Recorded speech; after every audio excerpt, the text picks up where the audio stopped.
একদিকে বাংলায় যেমন তৃণমূল কংগ্রেসের অফুরন্ত সাফল্য, অন্যদিকে ইসবার 405 থেকে অনেক দূরে থেমে যাচ্ছে বিজেপি সরকার। ঠিক এরই মাঝখানে উত্তরপ্রদেশে বিজেপির ছটি মন্ত্রী। উত্তরপ্রদেশে আপনারা ঠিকই শুনছেন, উত্তরপ্রদেশে বিজেপির ছটা মন্ত্রী এবছরে কংগ্রেস এবং কংগ্রেস জোটের কাছে হারতে চলেছে। অর্থাৎ আপনাদের মনে রাখতে হবে, সর্বভারতীয় ক্ষেত্রে আঞ্চলিক দলগুলির সঙ্গে যদি কংগ্রেসের বোঝাপড়াটা আরও একটু মজবুত হতো, তাহলে অবশ্যই অবশ্যই অবশ্যই ইন্ডিয়া জোট কোনো দুশ্চিন্তা ছাড়াই ভারতবর্ষের সরকার গঠন করতে পারত। এই মুহূর্তে যা কিছু আপডেট আসছে তার উপরে বেস করে বলা যেতেই পারে।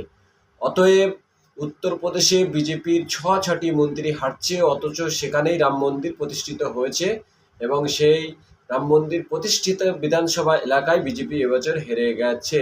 অতএব আপনারা যারা মনে করছেন যে বিজেপি হাওয়া চলছে, আমার পুরনো ভিডিও দেখে নেন, সেখানে আমি বলেছিলাম দেশে কোনো বিজেপি হাওয়া নেই, বিজেপি হাওয়া নেই, বিজেপি হাওয়া নেই। বিজেপিকে দেশ থেকে মুছে দেওয়া স্রেফ সময়ের অপেক্ষা অপেক্ষা অপেক্ষা।